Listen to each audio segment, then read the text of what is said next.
حضرت معاذ بن جبل رضی اللہ تعالیٰ عنہ روایت کرتی ہیں، ایک مرتبہ رسول خدا صلی اللہ تعالیٰ علیہ وآلہ وسلم کی سواری کے پیچھے بیٹھنے کا شرف ملا۔ آپ نے ارشاد فرمایا، اے معاذ، اللہ تعالیٰ کے ہاں محبوب سب سے زیادہ کون ہے، اور بندوں کا حق رب تعالیٰ پر کس عمل کے ذریعے بنتا ہے؟ میں نے عرض کیا، یا اللہ اور اس کے نبی کریم صلی اللہ علیہ وآلہ وسلم سب سے زیادہ جانتے ہیں۔ آپ نے ارشاد فرمایا، کوئی بندہ یہ عمل کرتا ہے، اللہ تعالیٰ اس کو صرف اور صرف جنت عطا فرماتا ہے، کیونکہ اللہ تعالیٰ اپنے بندوں کا خوب دینے والا ہے۔ وہ عمل یہ ہے، بسم اللہ الرحمن الرحیم۔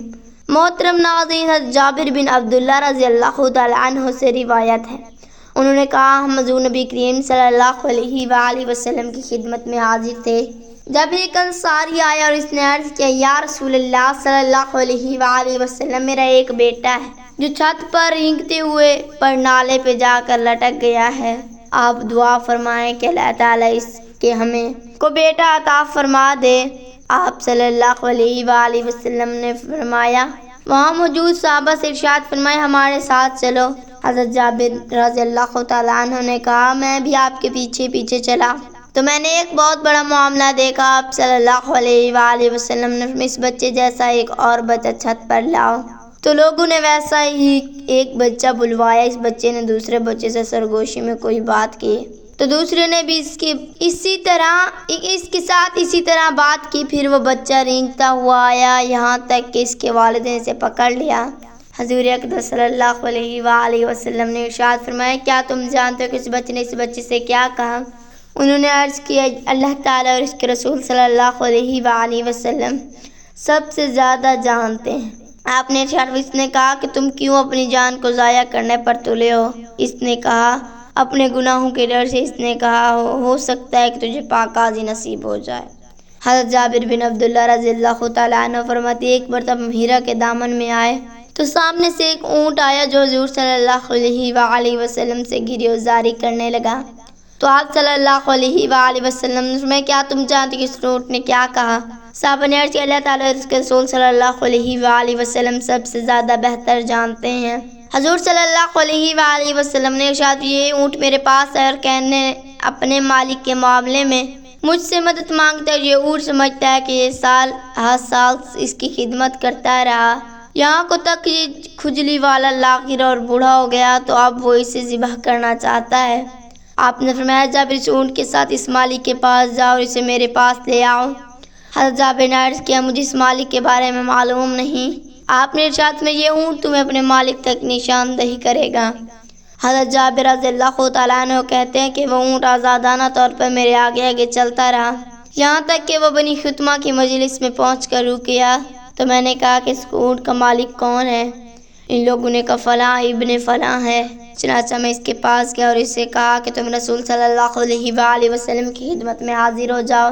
وہ میرے ساتھ نکلے، یہاں تک کہ وہ حضور صلی اللہ علیہ وآلہ وسلم کے پاس آ گیا۔ حضور صلی اللہ علیہ وآلہ وسلم نے ارشاد فرمایا، تمہارے اس اونٹ نے تجھ پر میری پناہ طلب کی، اور یہ اونٹ خیال کرتا ہے کہ تو ایک لمبے عرصے تک اس سے کھیتی باڑی کی خدمت لیتے رہے ہو، یہاں تک کہ تم نے اسے خارش زدہ لاغر کر دیا اور اس کی عمر نے اس پر بڑھاپا کر دیا، تو اب تم اسے ذبح کرنا چاہتے ہو۔ اس نے عرض کیا، مجھے ذات کی قسم جس نے آپ کو برحق بنا کر بھیجا ہے، یہ معاملہ واقعی اسی طرح ہے۔ تو حضور صلی اللہ علیہ وآلہ وسلم نے ارشاد فرمایا، تم یہ اونٹ مجھے بیچ دو۔ تم انہوں کا اس پر رضامندی ظاہر کی۔ پھر آپ نے وہ اونٹ ان سے خرید لیا۔ پھر آپ نے اسے سرسبز درختوں میں آزاد چھوڑ دیا، یہاں تک کہ اس نے اپنی کوہان مضبوط کر جب وہ بیمار ہو تو مہاجرین انصار اپنے اونٹوں کے چارے میں سے کچھ نہ کچھ ضرور دیتے، اور یہ معاملہ ایک زمانے تک ایسے ہی چلتا رہا۔ حضرت انس رضی اللہ تعالیٰ عنہ سے روایت ہے، ایک مرتبہ جب حضور صلی اللہ علیہ وآلہ وسلم ہمارے ساتھ تھے تو کچھ دیر کے لیے آپ پر خصوصی کیفیت طاری ہوئی۔ آپ صلی اللہ علیہ وآلہ وسلم نے مسکراتے اپنا سر اٹھایا اور یہ ارشاد فرمایا، کیا تم جانتے ہو کہ میں کس چیز کی بنا پر مسکرایا؟ صحابہ نے عرض کیا، اللہ تعالیٰ اور اس کے رسول صلی اللہ علیہ وآلہ وسلم سب سے زیادہ جانتے ہیں۔ آپ نے ارشاد، مجھ پر ایک سورت نازل ہوئی ہے، پھر آپ نے پڑھا، بسم اللہ الرحمن الرحیم، انا اعطیناک الکوثر، آپ نے مکمل سورت تلاوت فرمائی، پھر آپ نے ارشاد فرمایا کیا تم جانتے ہو سورت کیا ہے؟ وہ جنت میں ایک نہر ہے جس نے میرے رب نے مجھ سے وعدہ فرمایا، اس نہر میں بہت ہی بھلائی ہے، اس لیے اس نہر پر ایک حوض ہے جس پر میری امت قیامت کے دن آئے گی، اس کے برتنوں میں تعداد ستاروں کے برابر ہے۔ حضرت انس بن مالک رضی اللہ تعالیٰ عنہ سے روایت ہے، انہوں نے کہا حضور صلی اللہ علیہ وآلہ وسلم نے ارشاد فرمایا کیا تم جانتے ہو کہ تمہارے رب نے کیا کیا؟ صحابہ کرام نے عرض کیا اللہ تعالیٰ اس کے رسول صلی اللہ علیہ وآلہ وسلم سب سے زیادہ جانتے ہیں۔ آپ نے ارشاد فرمایا جس اللہ تعالیٰ نے اپنی ذات کو ایک ماننے کی توفیق دی تو اس کی جزا صرف اور صرف جنت ہے۔ صحابہ نے عرض کیا اگر ان پر جہنم واجب ہو؟ آپ صلی اللہ علیہ وآلہ وسلم نے فرمایا حق تعالیٰ بہت رحم فرمانے والا ہے۔ حضرت جابر بن عبداللہ رضی اللہ تعالیٰ عنہ سے روایت ہے، انہوں نے کہا میں نے حضور صلی اللہ علیہ وآلہ وسلم کی سنا، آپ نے ارشاد فرمایا لوگوں کو سب سے زیادہ باز کسی چیز بندے سے ہوتا ہے۔ انہوں نے عرض کیا اللہ تعالیٰ اور اس کے رسول صلی اللہ علیہ وآلہ وسلم سب سے زیادہ جانتے ہیں۔ آپ نے فرمایا لوگوں کو سب سے زیادہ باز اس سے ہوتا ہے جو ان سے مانگے اور پھر ان پر تنگی پیدا کرے۔ پھر آپ نے فرمایا کیا تم جانتے ہو کہ لوگوں میں سے اللہ تعالیٰ کے یہاں سب سے زیادہ پسندیدہ کون ہے؟